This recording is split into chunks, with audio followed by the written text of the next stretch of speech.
আচ্ছা, বলতে পারিস আর কতবার ভুল বুঝবি তুই আমায়? মানে? মানে একবার ভুল বুঝে আমাকে কতদিন ধরে কষ্ট দিয়ে আসছিস। যখন থেকে অফিসে জয়েন করেছি, কথায় কথায় চর থাপ্পড় ঝাড়ি অপমান সব করতে, শুধু একটু ভুল হলে আর ভুল না হলেও অন্য বাহানায় ঠিকই অপমান করতে আমায়। কিন্তু আমি সব মুখ বুঝে সহ্য করতাম। কেন জানিস? কারণ তোকে ভালোবাসি বলে। ভালোবাসো তাই না? যদি এতই ভালোবাসো তাহলে কেন ঠকালে আমায়? শুধু বলেই গেলি যে ঠকালাম তোকে, কিন্তু একবার শুনতে চাইলি না যে কেন ঠকালাম তোকে। একবার এটা ভাবলি না যে কেন আমি তোকে ঠকিয়েছি। একটা মানুষ যদি কাউকে ঠকায় তাহলে নিশ্চয়ই তার পিছনে একটা কারণ থাকে, যা তুই কখনো জানতে চাসনি। তাহলে বলো, কি কারণ যার জন্য তুমি আমায় ঠকিয়েছো? সেটা আর তুই কখনো জানতে পারবি না।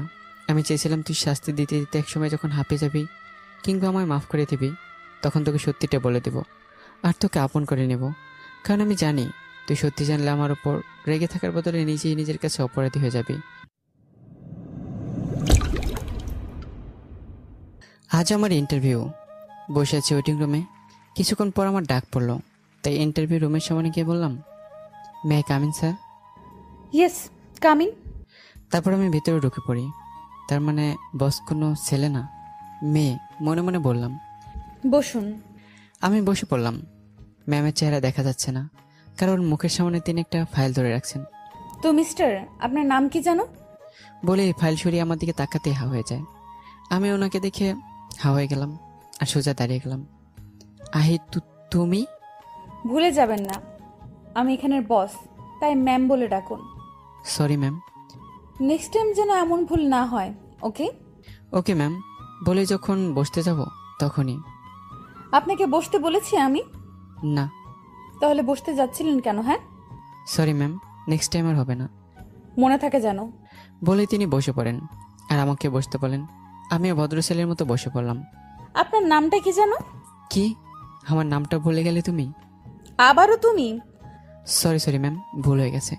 আপনাকে আমি শেষবারের মতো ওয়ার্ন করছি, আর যেন এমনটা না হয়। Okay ma'am. আপনার নাম? সুলতান মাহমুদ। ও, তো মিস্টার সুলতান, আপনার কি বিয়ে হয়েছে নাকি এখনো মেয়েদের জীবন নিয়ে খেলছেন? আমি ওনার কথা শুনে অসহায় দৃষ্টিতে তাকিয়ে রইলাম।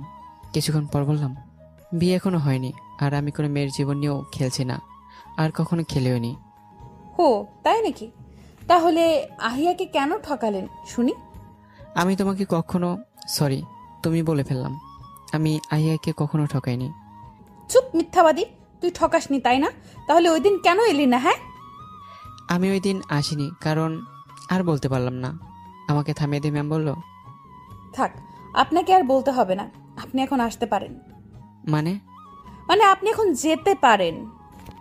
আমার চাকরি? সেটা তো হচ্ছে না। আপনার মতো চিটার আমার কোম্পানিতে প্রয়োজন নেই। ম্যাম, আমার দোষের জন্য আমাকে কিভাবে তাড়িয়ে দেবেন না প্লিজ। তাহলে আপনি স্বীকার করছেন যে আপনি দোষী, কিন্তু তারপরও আমার কোম্পানিতে আপনার কোনো প্রয়োজন নেই, তাই আপনি যেতে পারেন। প্লিজ ম্যাম, এমনটা করবেন না। এই চাকরিটা আমার না পেলে যে আমার পরিবার পথে বসতে হবে। প্লিজ ম্যাম, এমনটা করবেন না। ম্যাম কিছুক্ষণ চুপ থেকে কি যেন ভেবে তারপর বললেন, ঠিক আছে, শুধু আপনার পরিবারের কথা চিন্তা করেই আপনাকে চাকরিটা দিচ্ছি। কাল থেকে জয়েন করবেন। আপনি এখন আসতে পারেন। আপনাকে অনেক অনেক ধন্যবাদ ম্যাম। এখন যান, আর কাল সময় মতো চলে আসবেন। Okay ma'am. বলে আমি বেরিয়ে গেলাম অফিস থেকে। আর আস্তে এসে একটা রিক্সায় উঠে পড়লাম। আপনারা হয়তো তেমন কিছু বুঝতে পারেননি, নো প্রবলেম, আমি বুঝে বলছি। ম্যামের নাম আহিয়া, আর সে আমার এক্স গার্লফ্রেন্ড। রিলেশন চলাকালীন আমি ওকে ভালোবেসে আহি বলে ডাকতাম। আপনাদের এখন প্রশ্ন থাকতে পারে যে আহি আমার গার্লফ্রেন্ড থেকে এক্স গার্লফ্রেন্ড হলো কী করে। আর আহিয়ার উপরের বলা কথাগুলো থেকে আরও অনেক প্রশ্ন জেগেছে যে আহিয়া কেন আমাকে চিটার বলল, কেন বললো যে তাকে আমি ঠকেছি, আর আমি বা কেন তাকে বললাম যে আমি তাকে ঠকাইনি। কি তাই তো? এসব যদি জানতে চান তাহলে গল্পের সঙ্গেই থাকুন, আস্তে আস্তে সব জানতে পারবেন। চলুন এখন গল্পে ফেরা যাক। আপনাদের সাথে কথা বলতে বলতে আমি পৌঁছে গেলাম রাকিবের বাড়ির সামনে। তারপর ভাড়া মিটিয়ে ভিতরে চলে গেলাম। রাকিব হচ্ছে আমার বেস্ট ফ্রেন্ড, আর আমি ওর সাথেই থাকি এখানে চাকরির জন্য, আর আমার মা বাবা থাকে গ্রামে। তারপর সবাইকে সুসংবাদটা দিলাম আর মিষ্টি খাওয়ালাম। রাতের বেলা শুয়ে আছি আর আহিয়ার কথা ভাবছি। আচ্ছা, আহিয়া কি এখন আমাকে ভালোবাসে? না, তা কেন হবে? সে তো আমাকে এখন ঘৃণা করে। আর করবেই না বা কেন? আমি তো তাকে ঠকেছি, কিন্তু সত্যি তো এটাই যে আমাকে ঠকায়নি কখনো। আচ্ছা, ও কি বিয়ে করেছে নাকি করেনি?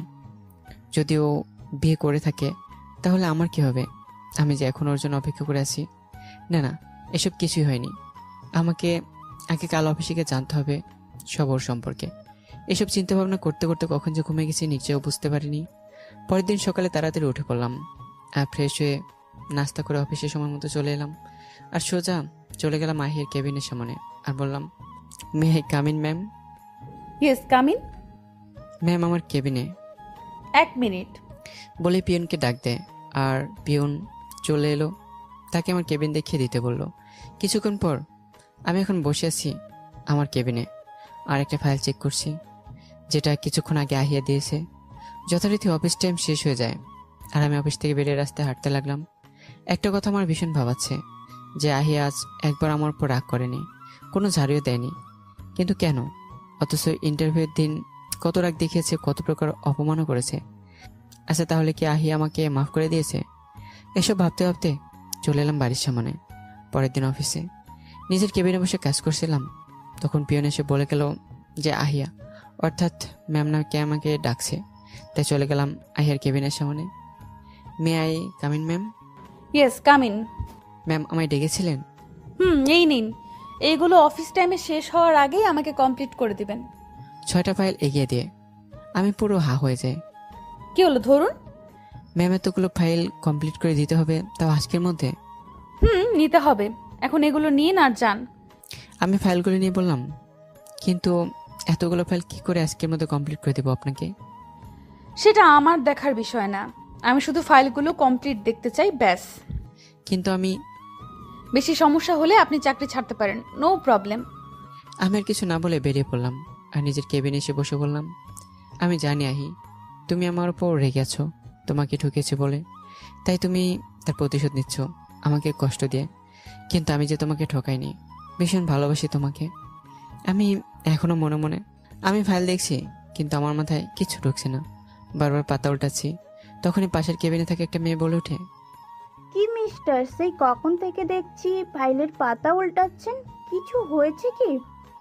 আসলে ফাইলগুলো কিছু বুঝতেছি না তো, তাই। আচ্ছা দেখি তো। বলে ফাইলগুলো নিয়ে দেখা শুরু করে দেয়। কিছুক্ষণ পর বলল, এই ফাইলগুলো তো নতুনদের জন্য না, এগুলো তো যারা পুরনো তাদের দেওয়া হয়। কি বলছেন? ঠিকই বলছি, কিন্তু আপনাকে কেন দিল? আপনি তো নতুন। আমি কিভাবে বলবো? উনি শুধু বলেছেন যে এগুলো আজকের মধ্যে কমপ্লিট করে দিতে। কিন্তু আপনি কিভাবে করবেন? জানি না। থাক, আপনাকে আর মন খারাপ করতে হবে না, আমি করে দিচ্ছি এগুলো। আপনি কেন করতে যাবেন? দেখুন, আপনি আর আমি একই কোম্পানিতে চাকরি করি, সো আমরা ফ্রেন্ড, তাই না? আর ফ্রেন্ড হয়ে ফ্রেন্ডকে হেল্প করব, তা হেল্প করব না তা কি করে হয়? কিন্তু ম্যাম জানতে পারলে তখন? জানতে পারবে না। এই নিন, আমারগুলো করে দিন আর আমি আপনারগুলো করে দিচ্ছি। তারপর আর কি, আমি মেয়েটির কাজ করছি, আর মেয়েটি আমার। অফিস টাইম শেষ হওয়ার আগে মেয়েটি বলল, এই নিন আপনার ফাইল। আমি ফাইলগুলো নিয়ে দেখতে লাগলাম। কিছুক্ষণ পর বললাম, আপনাকে যে কী বলে ধন্যবাদ দিব বুঝতে পারছি না। থাক, ধন্যবাদ দিতে হবে না, বন্ধুর হেল্প করতে পেরেছি এতেই খুশি আমি। সে কখন বন্ধু বানিয়ে ফেলেন আমায়, কিন্তু বন্ধুর সাথে পরিচয় হলেন না এখন পর্যন্ত। তা আপনার নামটা কি বলবেন বান্ধবী? আমার সাথে সাথে মেয়েটি হেসে উঠল, তারপর বলল, আমি জান্নাত, আর আপনি? আমি সুলতান। ঠিক আছে, এখন যান আর ফাইলগুলো দিয়ে আসুন। তারপর আহিয়ার কেবিনের সামনে দাঁড়িয়ে, আসতে পারি ম্যাম? আমি ভেতরে ঢুকে ফাইলগুলো আহিয়ার সামনে রেখে বললাম, এই নিন ম্যাম, আপনার কাজ হয়ে গেছে। আপনি না বললেন এতগুলো ফাইল কি করে কমপ্লিট করবেন? তাহলে এখন কি করে কমপ্লিট করলেন শুনি? না মানে কি মানে করছেন? হ্যাঁ বলুন। আসলে কি করে করলেন? আমি জাস্ট শাট আপ। এবারের মতো ক্ষমা করছি, আর কখনো যেন না দেখে অন্য কাউকে দিয়ে নিজের কাজ করাতে। আমি তো পুরাই অবাক, আহিয়া জানলো কি করে? কি হলো, এখনো দাঁড়িয়ে আছেন কেন? যান। তারপর আমি মন খারাপ করে চলে এলাম আহিয়ার কেবিন থেকে। অন্যদিকে আহিয়া আমি বেরিয়ে যাওয়ার সাথে সাথে দরজা লাগিয়ে নিচে বসে পড়ে, আর ফুপে কেঁদে ওঠে। কেন সুলতান, কেন তুমি আমাকে ঠকালে?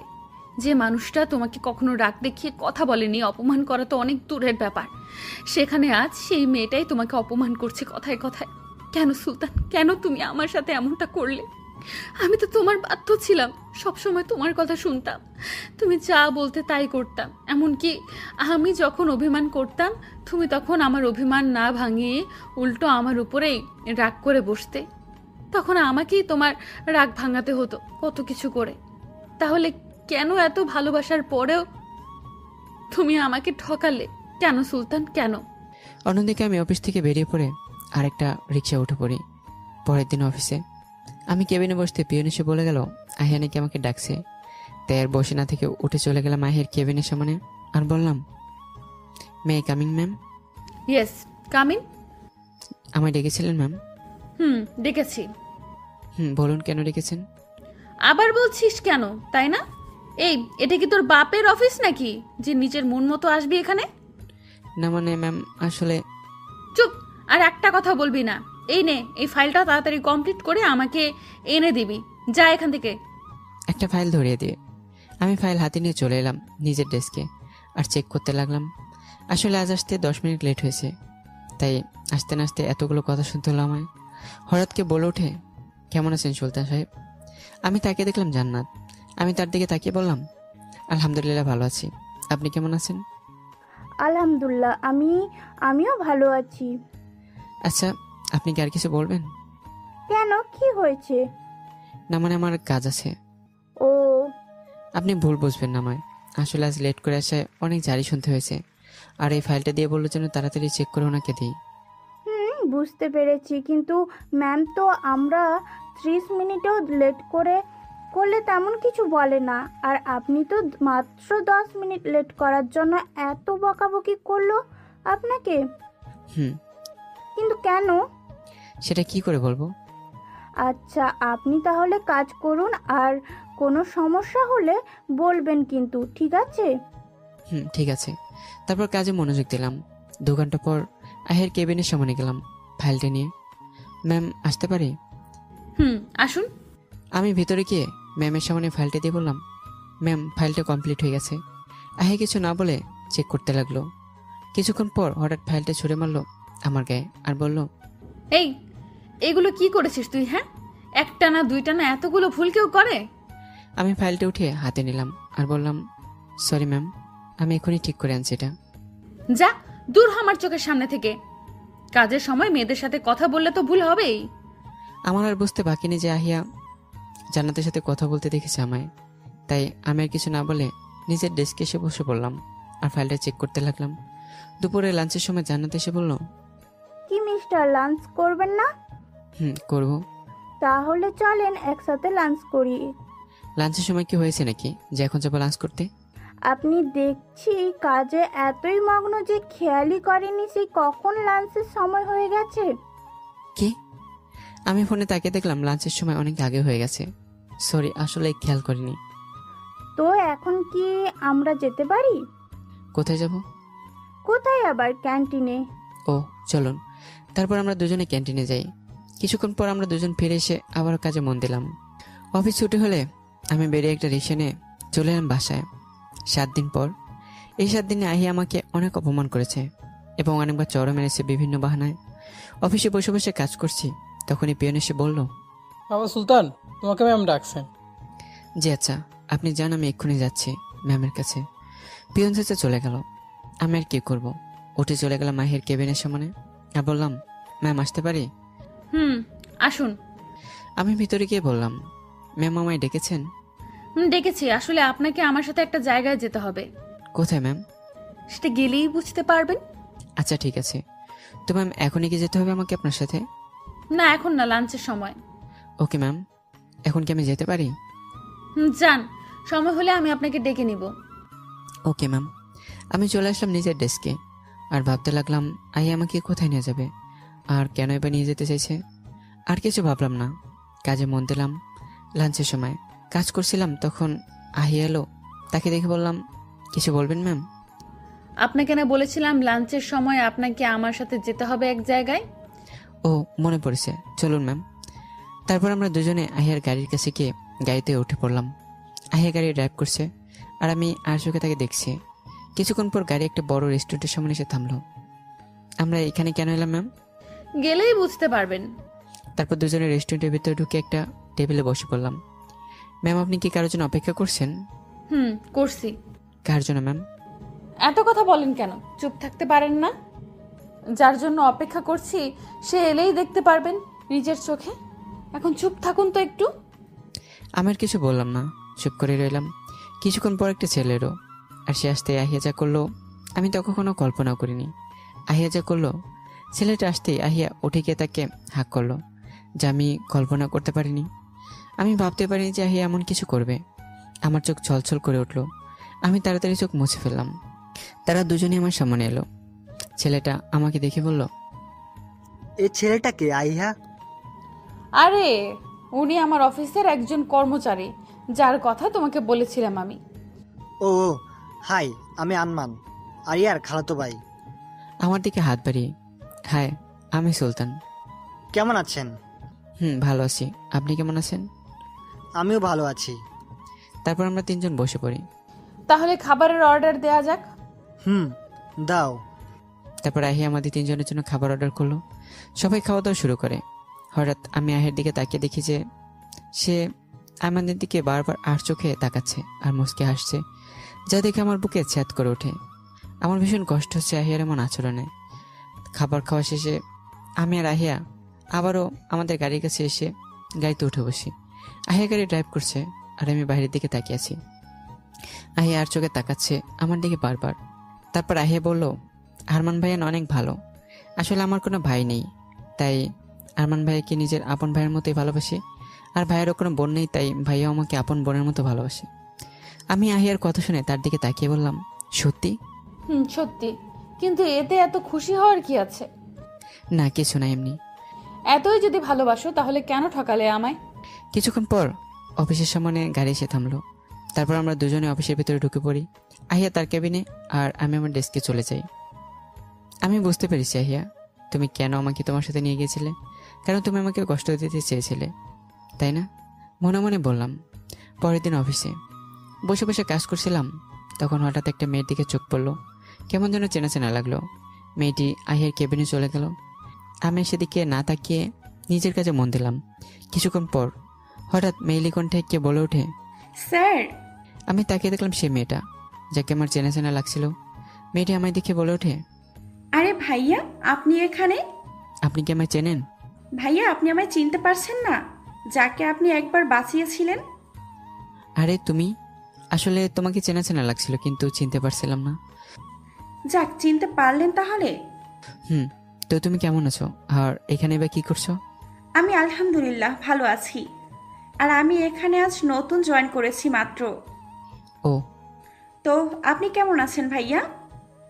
আলহামদুলিল্লাহ আমি ভালো আছি। তো এখানে কেন? আমাকে দেখে কথা বলতে, নাকি অন্য কোনো কারণে? আসলে আমি এসেছিলাম হেল্প নিতে, আর এসে আপনাকেই পেয়ে গেলাম। আপনি যদি আমাকে সেদিন না বাঁচাতেন তাহলে হয়তো আমি সেদিন মরেই যেতাম। আরে এসব কথা এখন বাদ দাও, আর বলো কি হেল্প চাই তোমার? আসলে ভাইয়া, এই ফাইলের কাজটা বুঝতে পারছি না আমি। এই ব্যাপার, ঠিক আছে, আমি এক্ষুনি বুঝিয়ে দিচ্ছি। থ্যাংক ইউ ভাইয়া। থাক, আপনাকে আর থ্যাঙ্কস বলতে হবে না। ম্যাডাম, আপনি এখানে আসুন, আমি বুঝিয়ে দিচ্ছি কাজটা। তারপর আমি আফসানাকে কাজ বুঝিয়ে দিতে লাগলাম। কাজ বোঝানো শেষে আফসানা বলল, আপনাকে অনেক ধন্যবাদ ভাইয়া। ধন্যবাদই তো হবে না, এখন যাও। আর যদি কোনো প্রবলেম হয় তাহলে নির্দ্বিধায় আমাকে বলবে, কেমন? ভাইয়া। তারপর আফসানা চলে গেল। আমি কাজে মন দিলাম। হঠাৎ পিয়ন এসে বলে গেল যে আহিয়া নাকি আমাকে ডাকছে। তার কেবিনের সামনে না গিয়ে অনুমতি নিয়ে ভিতরে ঢুকে পড়লাম। ম্যাম, আমায় ডেকেছেন?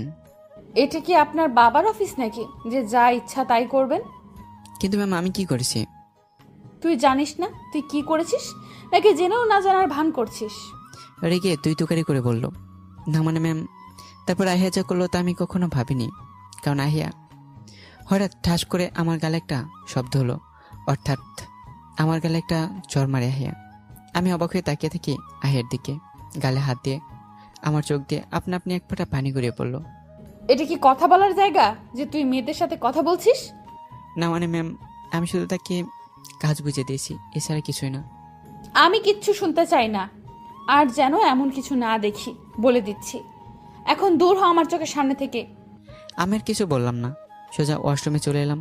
তারপর চোখে মুখে পানি দিয়ে বের হলাম আর নিজের ডেস্কে এসে বসে পড়লাম। অফিস ছুটির পর একটা রিক্সায় উঠে বাসায় চলে এলাম। তারপরের দিন অফিসে আজ আসতে একটু লেট হয়ে যায়। ভয়ে ভয়ে নিজের ডেস্কে এসে কাজ করতে লাগলাম। হঠাৎ পিয়ন এসে বলে যায় যে আহিয়া নাকি আমাকে ডাকছে। যা ভাবলাম তাই হলো। এখন আর কি করার, আহিয়ার কেবিনে গেলাম আর কতগুলো ঝাড়ি খেয়ে আসলাম। লাঞ্চের সময় ক্যান্টিনে চলে গেলাম খাবার খেতে। আর গিয়ে দেখলাম আফসানা একটা টেবিলে বসে আছে। আমি গিয়ে সেখানে বসে পড়লাম। আরে ভাইয়া আপনি? আমাকে তো ভুলেই গেছো দেখছি। না ভাইয়া কি বলছেন, আপনাকে কি করে ভুলে যাব? আপনি না থাকলে যে আমি আজ বেঁচেই থাকতে পারতাম না। জানা আছে, তাই তো আমার সাথে একবার দেখা করনি। মুখে ভাইয়া ডাকো, কিন্তু ভাইয়া বলে মানোই না। ভাইয়া রাগ করবেন না, আসলে কাজ নিয়ে একটু ব্যস্ত ছিলাম, তাই দেখা করতে পারিনি। আর আমাকে খালি দোষ দিচ্ছেন তাই না? আপনি কি করেছেন? আপনি কেন দেখা করেননি আমার সাথে? আচ্ছা যাও, আমি দোষী, বাদ দাও এসব। এখন আর বলো কেমন আছো? ভাইয়া ভালো আছি, আপনি কেমন আছেন? আলহামদুলিল্লাহ, আমিও ভালো আছি। আচ্ছা, তোমার পরিবারে কে কে আছে? বাবা, মা, ছোট বোন আর আমি। আর ভাই? নেই। এই পাগলি, কে বলেছে নেই? আমি আছি না। তাহলে বললে কেন নেই? সরি। থাক ম্যাডাম, আপনাকে সরি বলতে হবে না। এখন খাবারের অর্ডার দাও তো, অনেক খিদে পেয়েছে। ভাইয়া এক্ষুনি দিচ্ছি। তারপর খাবার অর্ডার দেওয়া হলো। কিছুক্ষণের মধ্যে খাবার চলে আসে আর আমরা খাওয়া দাওয়া শুরু করি। খাবার খাওয়ার পালা শেষে আমরা দুজন যার যার ডেস্কে গিয়ে কাজে মন দিই। 1 মাস পর অফিসে আমি আমার ডেস্কে বসে কাজ করছিলাম, তখন মেলি কণ্ঠে কে বলে উঠলো, কেমন আছেন ভাইয়া? আমি পিছনে তাকিয়ে বললাম, আলহামদুলিল্লাহ ভালো আছি। আর আমার আপুটা কেমন আছে? ভাইয়া আপনি কি করে বুঝলেন যে আমি বলেছি কথাটা, তাও না দেখে? আর আমি তো গলা পাল্টে কথা বলেছি, তারপরেও কি করে বুঝলেন যে আমি? কারণ আমাকে ভাইয়া বলে একজনে ডাকে, আর সেটা হলো আমার আপুটা। তার দিকে তাকিয়ে বললাম, ও তাই তো বলি, কি করে চিনলেন? ঠিক আছে, এবার নেক্সট টাইম আপনাকে আর ভাইয়া বলে ডাকবো না, তখন দেখবো কি করে চিনেন আমাকে না দেখে। আচ্ছা ঠিক আছে, নো প্রবলেম। তো আমার আপুটা কেমন আছে? ভালো আছি, আপনি? আলহামদুলিল্লাহ, আমি ভালো আছি। তো হঠাৎ কি মনে করে আসা হলো শুনি?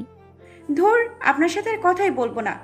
দেখা না করলে বলেন দেখা করি না কেন, ভুলে গেছি নাকি এই সেই।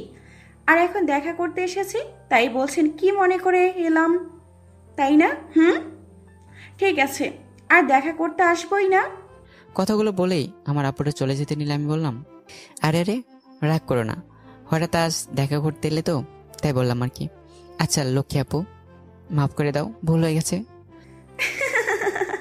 ঠিক আছে, যান, মাফ করে দিচ্ছি। আচ্ছা ভাইয়া, এখন আমি যাই, পরে কথা বলবো নি, ঠিক আছে? ঠিক আছে যাও। তারপর আফসানা চলে যেতে নিলে হঠাৎ আহ করে উঠলো। কি কি হয়েছে তোমার আপু, এমন চিৎকার করলে কেন? ভাইয়া আমার চোখে কিছু একটা পড়েছে, চোখ মেলতে পারছি না। আমি উঠে তার কাছে গিয়ে বললাম, দেখি আপু, আমায় দেখাও। আমি তার চোখে ফুঁদে দিচ্ছিলাম, তখন কেউ গর্জে উঠলো, কি হচ্ছে এখানে? হঠাৎ কেউ এত জোরে চিৎকার করলো যে অফিসের সব স্টাফ চলে আসে এখানে। আমি আর আফসানা হঠাৎ এমন কিছু হতে ভয় পেয়ে গেলাম আর পিছনে তাকিয়ে অবাক হয়ে যাই, কারণ আহিয়া আমাদের পিছনে দাঁড়িয়েছে। তার মানে আহিয়া এত জোরে চিৎকার করেছে। আমরা দুজনে কিছু বললাম না। এতক্ষণে সবাই চলে আসে এখানে। কি হয়েছে ম্যাম, এভাবে চিৎকার করলেন কেন? কি করছিস তুই একটু আগে? আমি আবার কি করব ম্যাম? তুই জানিস না তুই কি করছিলি? ম্যাম আমি বুঝতে পারছি না আপনি কিসের কথা বলছেন। তারপর আহিয়া যা করলো আমি কখনো কল্পনাও করিনি যে আহিয়া এমন কিছু করবে। আহিয়া যা করলো, আহিয়া এসে সোজা এসে আমার গালে ঠাস ঠাস করে 4টা চড় মারলো। আমি তার দিকে অবাক চোখে তাকিয়ে আছি। আমার চোখ দিয়ে আপনা আপনি পানি পড়ছে। এটা কি প্রেম করার জায়গা যে তুই প্রেম করছিস? আমি আরো অবাক হলাম। কিরে, কথা বলছিস না কেন? ম্যাম আপনি কি বলছেন? আর ওনাকে মারলেনি বা কেন? আহিয়া এবার যা করলো এতে আমার মাথাটাই খারাপ হয়ে গেল। আহিয়া আফসানার কোনো কথার উত্তর না দিয়ে সোজা তার গালে 2টা চট বসিয়ে দিল। আফসানার গালে হাত দিয়ে অবাক হয়ে তার দিকে তাকিয়ে আছে। তার চোখে পানি টলমল করছে। তোকে আমি ভালো মনে করে চাকরি দিয়েছিলাম, তোর শিক্ষিত যোগ্যতা তেমন না থাকার পরেও, আর তুই কিনা মাত্র কয়েকদিন হলো জয়েন করলি, আর এই লুচ্চা ছেলেদের সাথে এখানে প্রেম করা শুরু করে দিলি? ছি, তুই আর কোনো ছেলে পেলি না যে এই লুচ্চাটার সাথে প্রেম করছিস? আর করবে নাই বা কেন? তোর নিজেরই তো চরিত্রের ঠিক নেই। আফসানা আহিয়ার কথা এবার কেঁদে দেয়। আমি আর সহ্য করতে না পেরে তাই আহিয়ার কাছে গিয়ে ঠাস ঠাস করে একটা চড় মারলাম। অফিসের সবাই পুরো অবাক হয়ে যায়। আহিয়া আমার দিকে তাকিয়ে আছে অবাক চোখে। আমি বলতে শুরু করলাম, চুপ, আর একটা কথা বলবি না তুই। ছি, তোর চিন্তাধারা এত নিচু যে তুই আমাকে আর আমার বোনকে নিয়ে এত নোংরা কথা বলতে তোর একটু বিবেকে বাঁধলো না? বোন মানে? হ্যাঁ বোন, আফসানা আমার বোন। আফসানা আমার আপন বোন না হলেও আপনের থেকেও কোনো অংশে কম না। আরে ওর চোখে কিছু পড়েছিল, ও চোখ মিলতে পারছিল না, তাই আমি শুধু ওর চোখেই ফু দিছিলাম, ব্যাস, এছাড়া আর কিছুই না। এখন আমি কি ভাই হয়ে নিজের বোনের ময়লা দূর করার জন্য ফু দিতে পারবো না? কি হলো, চুপ করে আছিস কেন, কথা বল। তখন হঠাৎ একজন বলে ওঠে, হ্যাঁ সুলতান সাহেব ঠিকই বলছেন, আমি নিজের চোখে দেখেছি যে উনি আফসানার চোখে ফু দিচ্ছিলেন ময়লা পরায়। আর উনি যে মিস আফসানাকে বোন হিসাবে ভালোবাসেন সেটা আমিও জানি। একটা ছেলে। আহি এবার মাথা নিচু করে ফেলে অনুশোচনায়, তার চোখে পানি টলমল করছে। আফসানা চলো, আমরা আর এক মুহূর্ত এখানে থাকবো না, আর কোনো চাকরিও করব না বলে আফসানাকে নিয়ে চলে যেতে নিলে আহিয়া সামনে এসে দাঁড়ায় আর বলে, আমার ভুল হয়ে গেছে, আমায় মাফ করে দাও তোমরা। আমি তোমাদের ওভাবে দেখে ভুল বুঝেছি। প্লিজ আমায় মাফ করে দাও আফসানা। ঠিক বলেছিস, তুই ভুলে বুঝিস আমাদের। আচ্ছা বলতে পারিস আর কতবার ভুল বুঝবি তুই আমায়? মানে? মানে একবার ভুল বুঝে আমাকে কতদিন ধরে কষ্ট দিয়ে আসছিস। যখন থেকে অফিসে জয়েন করেছি, কথায় কথায় চট থাপ্পড় ঝাড়ি অপমান সব করতে, শুধু একটু ভুল হলে আর ভুল না হলেও অন্য বাহানে ঠিকই অপমান করতে আমায়। কিন্তু আমি সব মুখ বুঝে সহ্য করতাম। কেন জানিস? কারণ তোকে ভালোবাসি বলে। আর বলতে পারলাম না। তার আগে আহিয়া বলল, ভালোবাসো তাই না? যদি এতই ভালোবাসো তাহলে কেন ঠকালে আমায়? শুধু বলেই গেলি যে ঠকালাম তোকে, কিন্তু একবার শুনতে চাইলি না যে কেন ঠকালাম তোকে। একবার এটা ভাবলি না যে কেন আমি তোকে ঠকেছি। একটা মানুষ যদি কাউকে ঠকায় তাহলে নিশ্চয়ই তার পিছনে একটা কারণ থাকে, যা তুই কখনো জানতে চাসনি। আহিয়ার টনক নড়ে উঠল, কারণ সে সত্যিই কিছু জানার চেষ্টাই করেনি কখনো। তাহলে বলো কি কারণ যার জন্য তুমি আমায় ঠকিয়েছো? সেটা আর তুই কখনো জানতে পারবি না। আমি চেয়েছিলাম তুই শাস্তি দিতে দিতে একসময় যখন হাঁপে যাবি কিংবা আমায় মাফ করে দিবি, তখন তোকে সত্যিটা বলে দেব আর তোকে আপন করে নেব। কারণ আমি জানি তুই সত্যি জানলে আমার উপর রেগে থাকার বদলে নিজেই নিজের কাছে অপরাধী হয়ে যাবি। আহি অবাক হয়ে যায় এই জন্য যে কি এমন সত্যি যা জানলে সে নিজের কাছে নিজে অপরাধী হয়ে যাবে। সেটা আর কখনোই জানতে পারবি না, কারণ তোকে আর আমার চাই না, তাই তোকে কিছু বলারও প্রয়োজন মনে করি না বলে আফসানাকে নিয়ে বের হয়ে গেলাম অফিস থেকে। আর আফসানাকে একটা রিক্সায় তুলে দিয়ে বললাম, তোকে আর এই অফিসে চাকরি করতে হবে না, আমি খুব শীঘ্রই তোর জন্য একটা চাকরির ব্যবস্থা করে দেবো। তুই এখন বাসায় যা, আর একদম মন খারাপ করবি না। ঠিক আছে ভাইয়া। আমি রাস্তায় মন খারাপ করে হাঁটতে লাগলাম। তখন আমার ফোনে একটা কল আসছে। আমি ফোনটা রিসিভ করি। ফোনের কথাবার্তা, আসসালামু আলাইকুম আঙ্কেল। ওয়ালাইকুম আসসালাম। কেমন আছেন আঙ্কেল? আর দাদু কেমন আছেন? আমি ভালো আছি, কিন্তু কিন্তু কি আঙ্কেল, আর আপনার গলাটা এমন লাগছে কেন? তারপর আঙ্কেল যা বললো তা শুনে আমার দুনিয়ায় ঘুরে গেল। কারণ আঙ্কেল বলল, বাবা সুলতান, তোমার দাদু এখন হসপিটালে ভর্তি আছেন। তিনি তোমাকে শেষবারের মতো দেখতে চান। কি কি হয়েছে দাদুর? উনি হঠাৎ অসুস্থ হয়ে পড়েন, তারপর হসপিটালে নিয়ে আসি। ডাক্তার বললো ওনার সময় শেষ। আপনারা এখন কোন হাসপাতালে আছেন বলুন, আমি এক্ষুনি আসছি। আমরা এখন রংপুর মেডিকেল হসপিটালে আছি। এক্ষুনি আসছি আমি। ফোন কেটে দিয়ে তাড়াতাড়ি একটা রিক্সা নিয়ে চলে এলাম হাসপাতালে। আধ ঘন্টার মধ্যে আমি ভেতরে যেতে দেখতে পেলাম আঙ্কেল দাঁড়িয়ে আছে। তাই তার কাছে গিয়ে বললাম, আঙ্কেল দাদু কোথায়? আমি ওনার কাছে যাব। বলতে বলতে চোখ দিয়ে দুপুরটা পানি গড়িয়ে পড়লো। তুমি কেঁদো না, নিজেকে শক্ত করো আর আমার সাথে চলো। তারপর আঙ্কেলের সাথে চলে এলাম কেবিনের সামনে। উনি ভিতরে আছেন, তুমি যাও, আমি বাইরে আছি। আমি আস্তে আস্তে ঢুকে দেখলাম দাদু শুয়ে আছে, আর তার মুখে মাস্ক লাগানো। দাদু দাদু চোখ খুলে আমার দিকে তাকালো, তারপর মুখের মাস্কটা খুলে বলল, এদিকে আয় দাদু ভাই। আমি আস্তে আস্তে দাদুর পাশে বসলাম। এই বড়, তুমি বলেছ আমাকে এত সহজে ছেড়ে যাবে না, আমাকে অনেকবার জ্বালাবে, তাহলে কেন আমাকে ছেড়ে যেতে চাইছো? কি করব বল দাদু ভাই, তোকে ভীষণ ভালোবাসি তো, তাই তোকে আর জ্বালাতে চাই না বলে চলে যাচ্ছি। না, তুমি কোথাও যাবে না, তোমার যত ইচ্ছে জ্বালাও আমায়, কিন্তু আমাকে ছেড়ে কোথাও যাবে না। এই দাদু ভাই কাঁদছিস কেন? আর কে বলেছে যে আমি তোকে ছেড়ে চলে যাচ্ছি? তুমি নিজেই তো বললে একটু আগে। আরে মজা করছিলাম। আমি কি আমার একমাত্র দাদু ভাইকে ছেড়ে কোথাও যেতে পারি? আমি তো আমার দাদু ভাইকে ছাড়া থাকতেই পারবো না, তাহলে যাব কি করে? তুমি কোথাও যাবে না আমাকে ছেড়ে, তুমি এখানেই থাকবে। দাদু চুপ করে আছে। কি হলো, তুমি কথা বলছো না কেন? তাও দাদুর কোনো রেসপন্স নেই। কি হলো, কথা বলছো না কেন দাদু? বলে ধাক্কা দিতেই আমার আর বুঝতে বাকি নেই যে দাদু আর বেঁচে নেই। আমি দাদুকে জড়িয়ে ধরে কাঁদতে লাগলাম, আর আমাকে সান্ত্বনা দেওয়ার চেষ্টা করছে আঙ্কেল। দাদুর অন্তিম কাজ শেষ করে আমি আমার দাদুর বাড়িতে চলে এলাম। আমি মন খারাপ করে বসে আছি সোফায়, একদম নিশ্চুপ হয়ে। আঙ্কেল এসে আমার পাশে বসে বলল, এই নাও বাবা, কতগুলো পেপার এগিয়ে দে। এগুলো কিসের কাগজ আঙ্কেল? এগুলো তোমার দাদু সব সম্পত্তির দলিল। কিন্তু এগুলো আমায় কেন দিচ্ছেন? কারণ এসব কিছুর এখন মালিক একমাত্র তুমি। কি বলছেন? আমি কিভাবে হব? আমি তো দাদুর রক্তের কেউ না। তুমি ছাড়া ওনার আর কেউ নেই, তাই তো তোমার নামে এত কিছু লিখে দিয়ে গেছেন। কি? তোমার দাদু সবকিছু তোমার নামে লিখে গেছেন, যেন ওনার মৃত্যুর পরে তুমি সম্পত্তি পাও। আঙ্কেল আমি পেপারগুলো দিয়ে নিজের খেয়াল রাখতে বলে চলে গেল। আপনারা হয়তো কিছুই বুঝতে পারতেছেন না যে কে এই দাদু।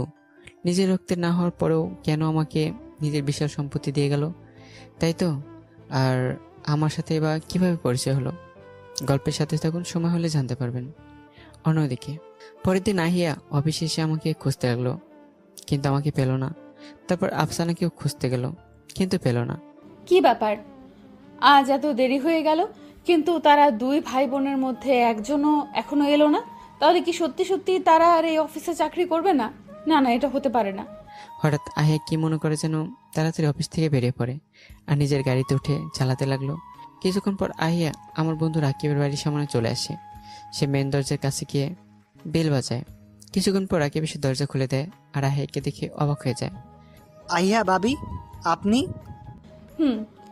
আমি কেমন আছেন ভাইয়া? ভালো আছি। তা হঠাৎ কি মনে করে? সুলতান আছে? না, ও তো নেই। যাক, আপনার ভুল ভাঙলো তাহলে অবশেষে। মানে কোন ভুলের কথা বলছেন ভাইয়া? কোন ভুলের আবার? আপনি যে ভুল বোঝার জন্য সুলতানকে ঠকবাজ ভেবে এতদিন কষ্ট দিয়েছেন, সে ভুল বোঝার কথা বলছি। কি, তার মানে আমি সত্যিই এতদিন সুলতানকে ভুল বুঝেছি? মানে? আচ্ছা ভাইয়া, আপনি বলুন না কেন সুলতান আমায় ঠকিয়েছে? কি হলো, আপনি জানেন না কেন? সেদিন আসেনি কেন আপনার কাছে? না, আমি কিচ্ছু জানি না। তাহলে আপনি সুলতানকে খুঁজতে এলেন যে? সেটা আপনাকে পরে বলছি, তার আগে বলুন ও কেন আসেনি ওই দিন, কেন ঠকিয়েছে আমায়, প্লিজ ভাইয়া।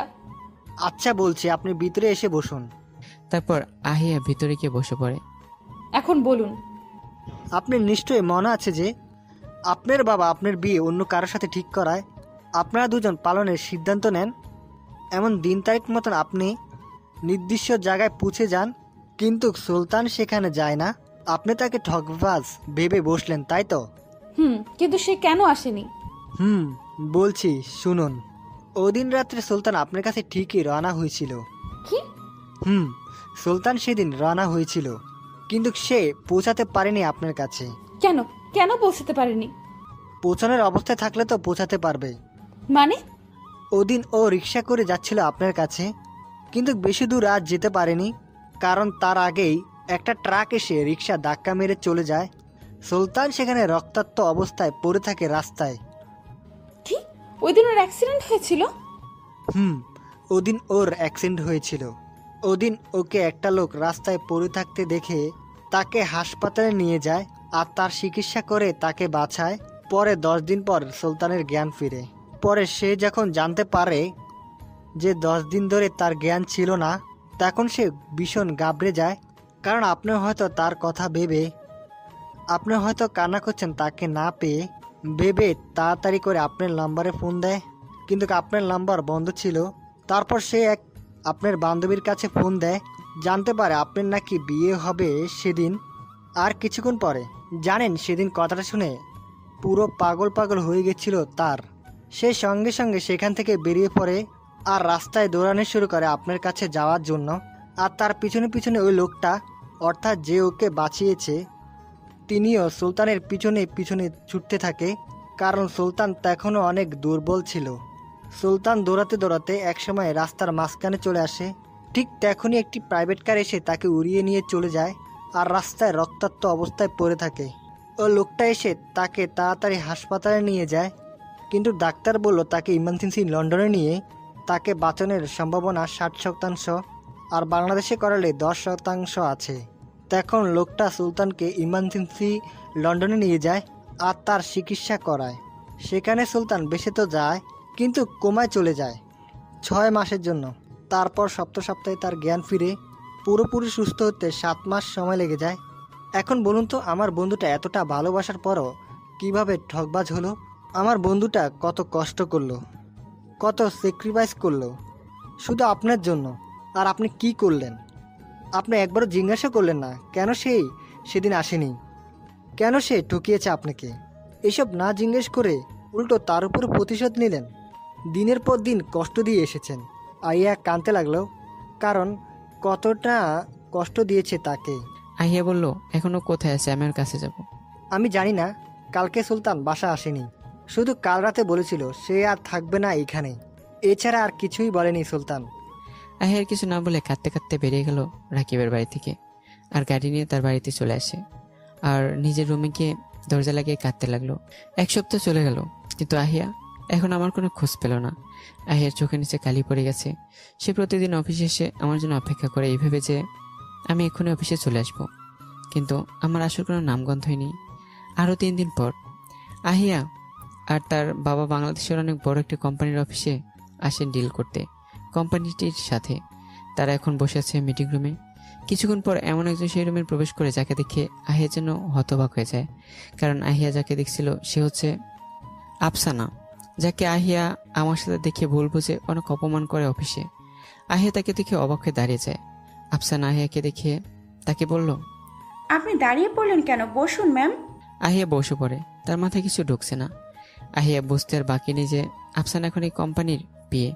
কিছুক্ষণ পর আবার আফসানা মিটিং রুমে আসলো, আর তার সাথে যে আসলো তাকে দেখে আহিয়া পুরো অবাক হয়ে যায়, কারণ সে আর কেউই না, সে হলাম আমি। আমি আসতেই মিটিং রুমে সবাই দাঁড়িয়ে পড়ে। আমি গিয়ে বসের চেয়ারের পাশে দাঁড়িয়ে বললাম, আপনারা হয়তো আমাকে কেউ চেনেন, আবার কেউ চেনেন না, তাই আপনাদের সুবিধার্থে আমার পরিচয় দিচ্ছি। আমি হচ্ছে এই কোম্পানির মালিক ইমরান চৌধুরীর নাতি সুলতান মাহমুদ, আর এই কোম্পানির বর্তমান বস।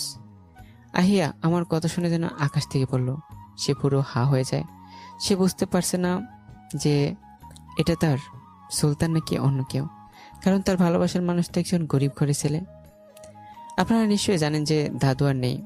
কিছুদিন আগে তিনি ইন্তেকাল করেছেন, আর যাওয়ার আগে তিনি এই সমস্ত সম্পত্তির দায়িত্ব আমায় দিয়েছেন। তাই আমি তার কোম্পানি পরিচালনা করব। আমি জানি না দাদু বেঁচে থাকতে কার কার সাথে কীভাবে বিজনেস ডিল করতেন আর কিভাবে করতেন, তাই এখন আমাকে নিজের মতো করে সব কিছু করতে হবে। আশা করি আপনারা আমায় সাপোর্ট করবেন। জি ওই স্যার, অবশ্যই করব। আমি বসে পড়লাম আর সবাইকে বসতে বললাম। তাহলে মিটিং শুরু করা যাক, কি বলেন সবাই? জি স্যার। এখন তাহলে আপনারা আমাদের প্রোডাক্টগুলোর প্রেজেন্টেশন এক এক করে দেওয়া শুরু করুন। তারপর আর কি, সবাই সবার প্রেজেন্টেশন দিতে শুরু করলো এক এক করে। সবার প্রেজেন্টেশন শেষে আমি কয়েকটা কোম্পানির সাথে ডিল ফাইনাল করলাম, যে কোম্পানিগুলোর মধ্যে আহিয়াদের কোম্পানিও ছিল। আমি মিটিং রুম থেকে বেরিয়ে পড়লাম আর সোজা নিজের বাড়িতে চলে এলাম। অন্যদিকে আহিয়া মিটিং রুম থেকে বেরিয়ে আফসানার সামনে এসে দাঁড়ায়। কি হলো ম্যাম? আপনি আমার পথ আটকালেন কেন? তুমি কি এখনো আমার উপরে রেগে আছো আফসানা? না, আমি কেন রেগে থাকবো আপনার উপর? আফসানা বোন আমার, তুমি প্লিজ আমায় মাফ করে দাও। আমি না বুঝে অনেক বড় ভুল করেছি। আমি তোমাকে অনেক খুঁজেছি শুধু তোমার কাছে ক্ষমা চাওয়ার জন্য। আজ তোমায় খুঁজে পেয়েছি, প্লিজ তুমি আমাকে মাফ করে দাও। ম্যাম, আপনি কাঁদবেন না। আমি আপনাকে অনেক আগেই মাফ করে দিয়েছি। আমি আপনার সাথে কাল কথা বলবো। আপনি টিএস এই কফি শপে আসিয়েন। বলে আফসানা চলে যায়। আহিয়াও চলে যায় তার বাড়িতে তার বাবার সাথে। পরের দিন শুক্রবার। আহিয়া সকাল 9:50 কফি শপে চলে আসে আর অপেক্ষা করতে থাকে আফসানার জন্য। কিছুক্ষণ পর আফসানা এসে আহিয়ার সামনে বসলো। কেমন আছেন ম্যাম? আলহামদুলিল্লাহ ভালো আছি। তুমি কেমন আছো? আলহামদুলিল্লাহ, আমিও ভালো আছি। আচ্ছা, তোমার বসই কি তোমার ভাইয়া? কেন ম্যাম, আপনি বুঝি দেখেননি কাল ভাইয়াকে যে এখন আমায় জিজ্ঞেস করছেন সে আমার ভাই কি না? কিন্তু সুলতান তো গরিব ঘরের ছেলে, তাহলে? হয়তো আপনি জানেন যে ভাইয়া গরিব, কিন্তু ভাইয়া আসলে ধনী পরিবারের ছেলে, যেটা আপনি জানতেন না। কিন্তু তা কি করে হয়? আমি নিজে কতবার গেছি তার বাড়িতে। তারা গ্রামে থাকে, তার বাবা একজন হাই স্কুলের প্রিন্সিপাল। তাহলে তা আমি জানি না। এমনও হতে পারে যে ভাইয়ার পরিবার তার দাদা দাদির সাথে কোনো কারণে থাকতেন না, তাই তারা ধনী হওয়ার পরেও গরিব ছিল। হলেও হতে পারে। এখন এইসব কথা ছাড়ুন। আচ্ছা, ভাইয়ার আপনার মধ্যে কি এমন হয়েছিল যে আপনারা আলাদা হয়ে যান? আর ওই দিন আপনি কেনই বা তাকে বললেন যে সে আপনাকে ঠকিয়েছে? আসলে তারপর আহিয়া আফসানাকে সব কিছু বলতে লাগলো, কেন সুলতান ওই দিন আসেনি। সে কিভাবে তাকে ভুল ভেবেছে আর কিভাবে তাকে দিনের পর দিন কষ্ট দিয়েছে সবকিছু বলল। সবকিছু শুনে আফসানার চোখে পানি চলে আসে। সে বলল, ভাইয়া আপনার জন্য কত কষ্ট পেল, আর যখন আপনার কাছে এলো তখন আপনিও তাকে কত কষ্ট দিলেন। আপনার এমনটা করা উচিত ছিল না। আপনার উচিত ছিল ভাইয়াকে একবার জিজ্ঞেস করা যে কেন সে আপনাকে ঠকিয়েছে, কিন্তু আপনি তা না করে। কিন্তু আমি তা না করে তাকে কত কষ্ট দিয়েছি। জানি না ও কখনো আমায় ক্ষমা করবে কি না। ফুপি কেঁদে ওঠে। আপনি চিন্তা করবেন না ম্যাম, আমি ভাইয়াকে বলবো সে যেন আপনাকে ক্ষমা করে দেয়। সত্যিই বলছো তুমি? ম্যাম, সত্যি। তারপর তারা দুজন আরো কিছুক্ষণ কথা বলে যার যার বাড়ি চলে যায়। পরের দিন আহিয়া আমাদের বাড়িতে চলে আসে। কলিং বেল বাজাতেই আমার মা এসে দরজা খুলে দেয়। আরে আহিয়া মা, তুমি? আসসালামু আলাইকুম আন্টি, কেমন আছেন? আমি ভালো আছি, তুমি কেমন আছো? আলহামদুলিল্লাহ, আমিও ভালো আছি। আরে তুমি বাইরে দাঁড়িয়ে আছো কেন? ভেতরে এসো। তা এতদিন পর বুঝি আন্টিটার কথা মনে পড়লো তোমার? কি যে বলেন না আন্টি, আপনাকে কি ভুলতে পারি? জানা আছে। কেমন মনে রেখেছেন আপনি। সরি আন্টি, আসলে থাক, তোমার আর বলতে হবে না। আমি জানি তুমি কেন আমার সাথে দেখা করতে আসোনি, আর কিভাবে তুমি আর সুলতান আলাদা হয়ে গেছো সে সব কিছুই আমি জানি। আহিয়া অবাক হয়ে বলল, কিন্তু কি করে আন্টি? সুলতানকে যখন খুঁজে পেয়েছি তখন সে নিজেই তোমার আর তার ভালোবাসার কথা বলেছিল আমাকে। সে অনেক কষ্ট পেয়েছিল যখন জানতে পারে তোমার বিয়ে হয়ে গেছে। কিন্তু আমার বিয়ে হয়নি সেদিন। জানি, সুলতানের কাছ থেকেই জানতে পেরেছি। জানো আহিয়া, সুলতান যখন জানতে পেরেছে তোমার ওই দিন বিয়ে হয়নি, সে অনেক খুশি হয়েছিল তোমাকে ফিরে পাবে বলে। আর আমি তাই ঠিক করেছি তোমাকেই আমার ছেলের বউ বানাবো। সত্যি আন্টি? আন্টি কি? হ্যাঁ, আম্মু বলে ডাকবে কখন শুনি। আম্মু বলেই আমার আম্মুকে জড়িয়ে ধরলো। ভাগলি, কাঁদছিস কেন? কিন্তু আম্মু, ও তো আমার উপরে রেগে আছে। তা তো করবি। আপনি তো আর কম কষ্ট দেন নাই তাকে। সরি আম্মু। ক্ষমা আমার কাছে না আছে, যার কাছে অন্যায় করেছো তার কাছে যাও। কি করে চাইবো? ও তো অফিসে থাকে সারাক্ষণ, আর আমি কোনো ওর অফিসে যেতেও পারবো না। তাহলে? তাও ঠিক। আচ্ছা, তুমি চিন্তা করো না, আমি দেখছি কি করা যায়। Thanks aunty. আবার আন্টি? সরি আম্মু। এবার ঠিক আছে। আচ্ছা আম্মু, আমি তাহলে এখন যাই। যাবে মানে? কিছু খেয়ে যাও। এই প্রথম আবার বাড়িতে এলে আর খালি মুখে চলে যাবে? না আম্মু, অন্য একদিন। এখন আসি। আর তুমি প্লিজ আমাকে একটু হেল্প করিও। তা তো করবই। তারপর আহিয়া সেখান থেকে বেরিয়ে নিজের বাড়িতে চলে আসে গাড়ি নিয়ে।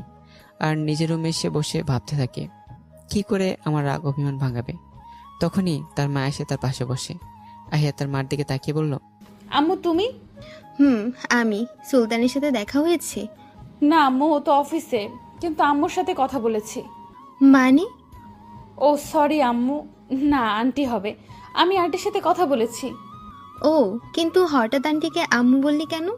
আসলে উনিই বলেছেন যে না, এখন থেকে ওনাকে আম্মু বলেই ডাকি, কারণ বিয়ের পর তো এমনিতেই ডাকতে হবে, তাই না? তার মানে উনি তোকে মেনে নিয়েছেন? যাক, ভালোই হলো। আচ্ছা, আমি গেলাম, আমার কাজ আছে। তিনি চলে গেলেন। আর আহিয়া আবারও ভাবতে লাগলো। দুদিন পর রাতে আহিয়া শুয়ে শুয়ে আমার কথা ভাবছিল। তখন তার ফোনে একটা কল আসে।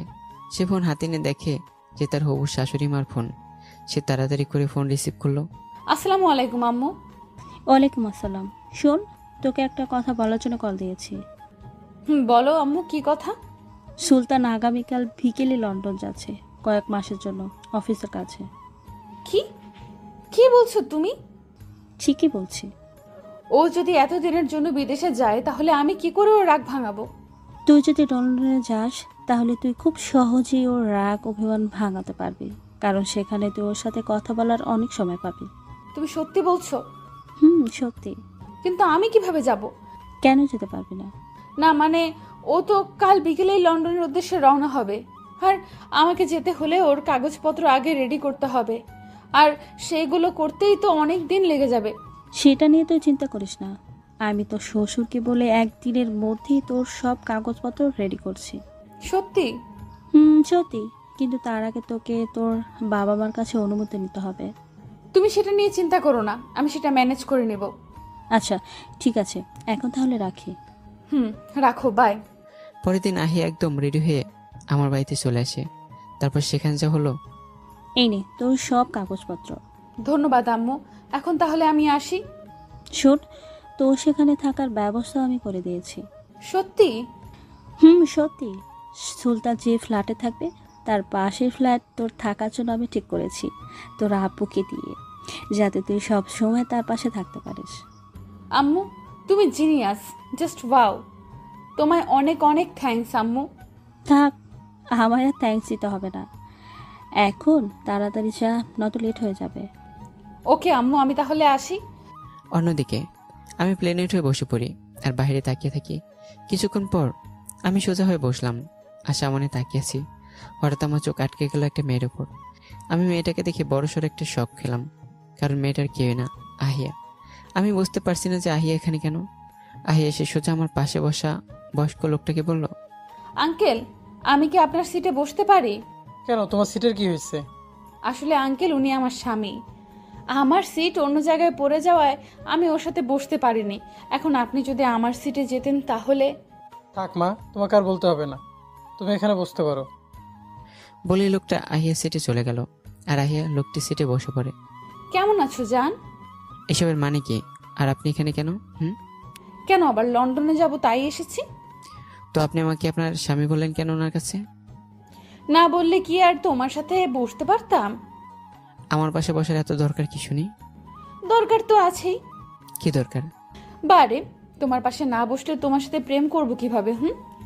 আপনি কি আমার জিএফ নাকি প্রেম করবেন আমার সাথে? না, আমি তো তোমার জিএফ না, আমি তো তোমার হবু বউ। মানে আপনার সাথে কি আমার বিয়ে ঠিক হয়েছে, নাকি যে আপনি আমার হবু বউ? হয় নাই, কিন্তু হতে কতক্ষণ? আপনি সে আসে বসে থাকুন, কোনো লাভ হবে না। আচ্ছা, আমায় কি ক্ষমা করা যায় না? আমি কিছু বললাম না, চুপ করে রইলাম। একসময় প্লেন টেক অফ করবে বলে জানিয়ে দেওয়া হয় আর সবাইকে সিট বেল্ট পরে নিতে বলে। আমি আমার সিট বেল্ট পরে নিলাম আর আহিয়াও তো সিট বেল্ট পরে নেয়। প্লেন টেক অফ করার সময় আহিয়া আমার হাত শক্ত করে ধরে থাকে, কাঁধে মাথা রেখে। আমি কিছু বললাম না, কারণ ও ভয় পাচ্ছে তাই। রাতের বেলা আমি তাকিয়েছি বাইরের দিকে। হঠাৎ কাঁধে ভারী কিছু অনুভব করলাম। তাকিয়ে দেখি যে আহিয়া আমার কাঁধে মাথা রেখে ঘুমিয়ে পড়েছে। ঘুমন্ত অবস্থায় ভীষণ সুন্দর লাগছে পাগলিটাকে। ভীষণ ইচ্ছে করছে পাগলিটার কপালে একটা চুম্মাইকে দিতে, কিন্তু দেয়া যাবে না। যদি জেগে যায় তখন কি বলবে? পাগলিটার মায়াবী ঘুমন্ত মুখটা দেখতে দেখতে কখন যে ঘুমিয়ে গেছে নিজেও বুঝতে পারিনি। পরের দিন বিকেলে লন্ডন এয়ারপোর্টে প্লেন ল্যান্ড করলো। আমি এয়ারপোর্ট থেকে বেরিয়ে দাঁড়িয়ে আছি আর অপেক্ষা করছি গাড়ির জন্য। আর 2 হাত দূরে দাঁড়িয়েছে আহিয়া। কিছুক্ষণ পর একটা গাড়ি এলো আর আহিয়া সেটাতে উঠে চলে যায় নিজের মতো, কিন্তু যাওয়ার আগে চোখ মেরে গেছে। কিছুই বুঝলাম না, চোখ মারলো কেন। কিছুক্ষণ পর আরও একটি গাড়ি এলো। আমি সেটাতে উঠে চলে এলাম বড় একটি বিল্ডিংয়ের সামনে। গাড়ি থেকে নেমে বিল্ডিংয়ের সামনে আসতে দেখতে পেলাম একটা মধ্যবয়স্ক লোক দাঁড়িয়ে আছে কিছুটা দূরে। আর আমায় যখন দেখলো তখন আমার কাছে এসে, হ্যালো স্যার, কেমন আছেন? আলহামদুলিল্লাহ ভালো আছি, কিন্তু আপনাকে তো চিনতে পারলাম না। আমি রফিকুল ইসলাম, এখানকার SM গ্রুপ অফ ইন্ডাস্ট্রির ম্যানেজার। ও, বুঝতে পেরেছি। তোমার ফ্ল্যাট? আসুন স্যার আমার সাথে, আমি দেখাচ্ছি। চলুন। তারপর রফিক সাহেব আমাকে 4 তলার একটা ফ্ল্যাটের সামনে নিয়ে এলো আর বলল, স্যার এটা আপনার ফ্ল্যাট, আর এই নিন ফ্ল্যাটের চাবি। Thanks uncle. Okay sir. এখন আপনি আসুন। তিনি চলে গেল। আমি ফ্ল্যাটের ভিতরে এসে ফ্রেশ হয়ে নিলাম আর ফ্রেশ হয়ে কিছু স্ন্যাক্স অর্ডার করে ফ্ল্যাটটা ঘুরে ঘুরে দেখতে লাগলাম। হঠাৎ কলিং বেল বেজে উঠলো, তাই গিয়ে দরজা খুলে দেখলাম ডেলিভারি বয় খাবার নিয়ে এসে হাজির। তারপর আর কি, খাবারগুলো নিয়ে ডাইনিং টেবিলে বসে খেতে লাগলাম। খাওয়া শেষে রুমে এসে বাড়িতে কল করে কিছুক্ষণ কথা বললাম। এভাবেই পার হয়ে যায় দিনটা। পরের দিন সকালে বুকের উপর ভারী কিছু অনুভব করলাম। চোখ খুলে দেখলাম একটা মেয়ে শুয়ে আছে বুকের উপরে মাথা রেখে। আমি ভয় পেয়ে গেলাম, আর ভয়ে নড়ে চড়ে ওঠায় মেয়েটি মাথা তুলল, আর আমার দিকে তাকাতে আমি যেন আকাশ থেকে বললাম, কারণ আমি যাকে দেখলাম সে আর কেউ না, আহিয়া। আপনি জান আমি আপনি এখানে কেন? আর এখানে আবার কিভাবে এলেন? আমি তো সব সময় তোমার কাছেই থাকি জান। চোখ টিপ দিয়ে বলল, এই আপনার নাটক বন্ধ করুন আর আমার উপর থেকে সরুন। না, সরবো না। আমার কিছু না বলে ধাক্কা দিয়ে নিজের উপর থেকে ফেলে দিয়ে উঠে পড়লাম। আপনি এখানে এলেন কখন? কে? আমি তো গতকাল রাতেই এসেছি। কি? কিন্তু আপনি জানেন কি করেছে আমি এখানেই থাকি? কারণ তোমার পাশের ফ্ল্যাটটাই যা আমার, জানো? কি? জি। কিন্তু আপনি এখানে কি করে? আমি তো দরজা লক করে ঘুমিয়েছি। তাহলে? ম্যাজিক। মানে? এটা ম্যাজিক, যা তোমাকে বলা যাবে না। মানে কি? মানে তোমাকে বলবো না। বলতে হবে না, এখন তাড়াতাড়ি বের হন আমার ফ্ল্যাট থেকে। তা তো যেতেই হবে, তুমি তো আর আমাকে থাকতে দিবে না এখানে। এখন বের হন এখান থেকে। এখন তো বের হয়ে যাচ্ছি, কিন্তু আমি আবার আসবো। আহিয়া চলে যেতে পা বাড়ালো, কিন্তু হঠাৎ সে পেছনে ফিরে আমার কাছে আসলো। কি হলো জান? আহিয়া কিছু না বলে আমার গালে একটা চুমু দিয়ে দৌড়ে দরজার কাছে গিয়ে হি হি করে হাসতে লাগলো। এসব কি? হ্যাঁ, আপনি কি ভাবছেন এসব করলে আপনাকে আমি ক্ষমা করে দেব? কখনোই না। আমি এত সহজে বলবো না যে আপনি কি কি করেছেন আমার সাথে। আহিয়ার মুখটা কালো হয়ে যায় আমার কথায়। সে বলল, আমাকে কি ক্ষমা করে আরেকবার সুযোগ দেওয়া যায় না? আমি কিছু না বলে তার কাছে গিয়ে তাকে সরিয়ে তার মুখের উপর দরজা লাগিয়ে দিলাম। আহিয়া তার ফ্ল্যাটে গিয়ে কাঁদতে লাগলো। আমি ফ্রেশ হয়ে রেডি হয়ে চলে যাই আমার অফিসে। আমি আমার ফ্ল্যাটে এসে অবাক হয়ে যাই, কারণ আমার রুম পুরো গোছানো। এটা কি হলো? আমার স্পষ্ট মনে আছে যে আমি রুম আগোছালো রেখে চলে গেছিলাম। আচ্ছা, আহিয়া আসেনি তো এখানে? কিন্তু সে কি করে আসবে? আমি তো দরজা লক করে গিয়েছিলাম। তাহলে আচ্ছা, এমনটা নয় তো রাতে যেভাবে আহিয়া আমার রুমে এসেছিল ঠিক সেভাবেই হয়তো আবার এসেছিল হবে হয়তো। আমি কিছু না ভেবেই ওয়াশরুমে গিয়ে ফ্রেশ হয়ে নিলাম।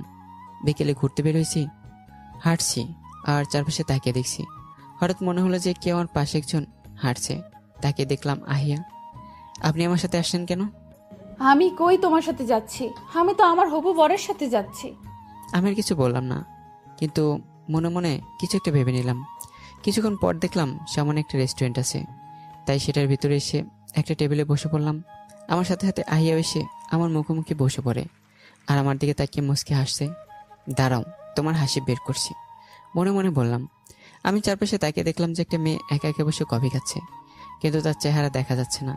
কিন্তু মেয়েটাকে পেছন থেকে দেখে মনে হচ্ছে যে সে দেশের নাগরিক।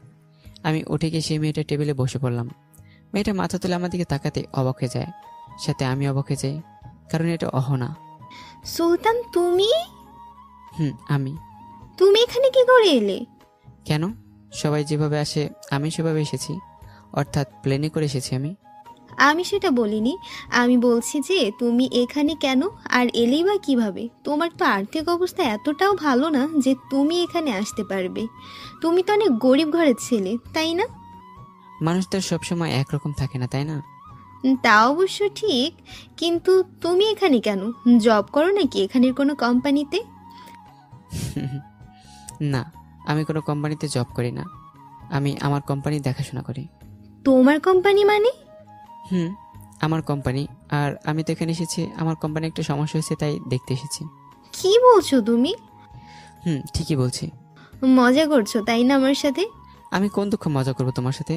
তোমার বুঝি বিশ্বাস হচ্ছে না আমার কথা? আচ্ছা তাহলে বলো, তোমার কোম্পানির নাম কি? SM group of industries. কি? এই কোম্পানিটা তোমার? আমার। এই কোম্পানিটা তোমার তাই না? মিথ্যা বলো কেন? এই কোম্পানির মালিক তো ইমরান চৌধুরী। আচ্ছা, তিনি মারা গেছেন তা তুমি কি করে জানো? তারপর অহনা যা বললো। জানবো না কেন, আমি তো সেই কোম্পানিতেই জব করি। কি? তুমি সেই কোম্পানিতে জব করো? করি, কিন্তু এত অবাক হচ্ছ কেন? নাকি তোমার মিথ্যা ধরা পড়ে গেল বলে? তুমি তো অফিসে যাওনি তাই না? অহনা হা করে আমার দিকে তাকিয়ে রইল। কি হলো, হা করে তাকিয়েছো কেন? তো তুমি কি করে জানলে? কারণ আজ আমি অফিসে গিয়ে তোমায় পাইনি। কি? তুমি অফিসে গিয়েছিলে? যাবো না কেন? আমারই তো অফিস। তার মানে তুমি সত্যি বলছো? তোমার যদি এখনো বিশ্বাস না হয়, আমি তাহলে তোমায় এক্ষুনি বরখাস্ত করে দিচ্ছি। ম্যানেজারকে বলে, তারপর না হয় বিশ্বাস করো। এই না না প্লিজ, এমনটা করো না। আমার বিশ্বাস হয়ে গেছে, কিন্তু তুমি এই কোম্পানির মালিক কি করে হলে? কারণ আমি ইমরান চৌধুরীর নাতি সুলতান মাহমুদ চৌধুরী। তুমি ওনার নাতি হলে গরিবের মতো চলাফেরা করতে কেন? ওটা সিক্রেট, বলা যাবে না। আর হ্যাঁ, বলে যেও না আমি তোমার বস। বেশি প্রশ্ন করলে কিন্তু চাকরি থেকে বের করে দেবো। এই না না প্লিজ, আমি আর কোনো প্রশ্ন করবো না তোমায়। তো তুমি কেমন আছো? ভালো আছি। আমায় জিজ্ঞেস করবে না কেমন আছি? তুমিই তো বারণ করেছো যেন কোনো প্রশ্ন না করি। তখন মজা করেছি রে বুদ্ধু। আমি আর ওখানে কথা বলছিলাম আর মাঝে মাঝে হাসছি, যা দেখে আহিয়ার চোখে পানি টলমল করছে। তার ভীষণ কষ্ট হচ্ছে, তার প্রিয় মানুষটার সাথে কথা না বলে অন্যের সাথে কথা বলছে। আহিয়া আর সহ্য করতে না পেরে দৌড়ে বেরিয়ে যায় রেস্টুরেন্ট থেকে কাঁদতে কাঁদতে। এটুকুতেই এত কষ্ট পাচ্ছ?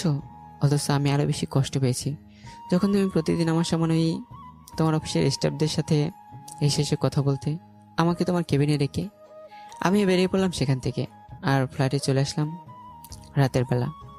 আমি ঘুমিয়েছি, তখন কি একজন এসে আমার বুকের উপর শুয়ে পড়লো। হঠাৎ ভারী কিছু অনুভব করায় ঘুমটা ভেঙে যায়। আমি কিছু বলার আগে অনুভব করলাম যে আমার বুক ভিজে গেছে। আমার বুঝতে বাকি নেই যে এটা আহিয়া আর সে কাঁদছে। আমি কিছু না বলেই ঘুমিয়ে পড়লাম। সকালে ঘুম থেকে উঠে আহিয়াকে পাশে পেলাম না। আমি বিছানা থেকে উঠে পুরো ফ্ল্যাট খুঁজলাম, কিন্তু কোথাও পেলাম না। কি হলো? ও কি তাহলে আমি জাগার আগে চলে গেছে? আমার কিছু না ভেবেই ফ্রেশ হয়ে অফিসে চলে গেলাম। দুপুরবেলা অফিস থেকে ফ্ল্যাটে ফিরে এসে নিজের রুমে গিয়ে অবাক হয়ে গেলাম, কারণ রুমের দেয়ালে বড় করে সরি লেখা। বুঝতে আর বাকি নেই যে এটা আহিয়ার কাজ। আমি ফ্রেশ হয়ে কিচেনে গেলাম রান্না করতে, কিন্তু সেখানে গিয়ে দেখলাম আগে থেকেই খাবার রান্না করা হয়েছে। এবারও বুঝতে বাকি নেই যে এটাও আহিয়ার কাজ। আমি খেতে বসে পড়লাম। এত কষ্ট করে আমার জন্য রান্না করেছে পাগলিটা, না খেয়ে কি আর পারি? বিকেলে রেডি হয়ে বিল্ডিংয়ের নিচে চলে এলাম আর ফোন বের করে একজনকে ফোন দিলাম। তারপর একটা গাড়িতে উঠে চলে এলাম পাশের এক পার্কে। অন্যদিকে আহিয়া আমার পিছনেই। তখন যখন আমি আমার ফ্ল্যাট থেকে বেরিয়েছিলাম, আহিয়া আমার পিছু করতে করতে একটা পার্কের সামনে চলে আসে। এদিকে আমি পার্কে এসে একটা বেঞ্চে বসে পড়লাম। কিছুক্ষণ বসে থাকার পর অহনা এসে আমার সামনে দাঁড়ালো। অন্যদিকে আহিয়া পার্কে এসে আমাকে খুঁজতে লাগলো। হঠাৎ তার চোখ যায় একটা বেঞ্চের উপর। সে যা দেখলো তা দেখে তার বুক ফেটে কান্না আসছে, কারণ সে দেখলো যে আমি একটা মেয়ের সাথে বসে কথা বলছি আর মাঝে মাঝে আমরা হাসছি। আহিয়ার ভীষণ কষ্ট হচ্ছে নিজের প্রিয় মানুষটাকে অন্যের সাথে দেখে। আহিয়ার সহ্য করতে না পেরে দৌড়ে চলে যায়। আহিয়া চলে যেতে আমি অহনাকে বললাম, আচ্ছা অহনা, আজ তাহলে আসি। আচ্ছা ঠিক আছে, যাও, আর গিয়ে কল করবে কেমন? তারপর আমি আমার ফ্ল্যাটে চলে এলাম। কিছুক্ষণ পর ফোনে ফেসবুকিং করছিলাম, তখন কলিং বেল বেজে উঠলো। আমি গিয়ে খুলে দেখলাম যে আহিয়া দাঁড়িয়ে আছে। আপনি? আহিয়া কিছু না বলে আমার ধাক্কা দিয়ে ভিতরে ঢুকে পড়ে আর দরজা লাগিয়ে দিল। আপনার সাহস তো কম না, আমার অনুমতি ছাড়া আবার আমার ফ্ল্যাটে ঢুকে পড়লেন। আহিয়া কিছু না বলে আমার দিকে এগোতে লাগলো। এই, আপনি আমার দিকে এভাবে এগোচ্ছেন কেন? আহিয়া এসে আমার কলার চেপে ধরলো আর বলল, এই, ওই মেয়েটা কে? হ্যাঁ, কার কথা বলছেন আপনি? কার আবার? যার সাথে কিছুক্ষণ আগে পার্কে দেখা করে এলে? ও, ওর কথা বলছেন? ও তো আমার ফ্রেন্ড অহনা। সে ফ্রেন্ড হোক আর যাই হোক, তোমার এত কথা কিসের ওর সাথে? হ্যাঁ, আমি ঝাড়ি মেরে তার হাত নিজের কলার থেকে ছাড়িয়ে বললাম, আমার যা ইচ্ছা আমি তাই করবো, তাতে আপনার কি? হ্যাঁ, আমারই তো সব। তুমি জানো না আমি তোমাকে অন্য কারোর সাথে সহ্য করতে পারি না? তো আমি কি করব? কি করবে মানে? তুমি না বলেছিলে যে তুমি আমি ছাড়া অন্য কোনো মেয়ের সাথে কথা বলবে না? তাহলে কেন তুমি ওই মেয়ের সাথে কথা বললে, তাও হেসে হেসে? বলেছি তো, কি হয়েছে? আপনি তো এই একই কথা বলেছিলেন। আপনি যদি নিজের কথা ভাঙতে পারেন তাহলে আমি কেন পারবো না? আসলে আহিয়ার অফিসে চাকরি করাকালীন আহিয়া আমাকে তার কেবিনে ডেকে দেখে দেখে ছেলেদের সাথে হেসে হেসে কথা বলতো। আমি শুধু তোমাকে তখন কষ্ট দেওয়ার জন্য এমন করেছি, তার জন্য আমি সরি। তুমি প্লিজ আমায় মাফ করে দাও। হয়েছে আপনার বলা, এখন আপনি যেতে পারেন। আমাকে আবার অহনাকে ফোন দিয়ে জানাতে হবে যে আমি বাসায় পৌঁছে গেছি, নয়তো সে আবার চিন্তা করবে। তুমি আবার এই মেয়ের সাথে এখন কথা বলবে? বলবো। তুমি কেন আমাকে এভাবে কষ্ট দিচ্ছ?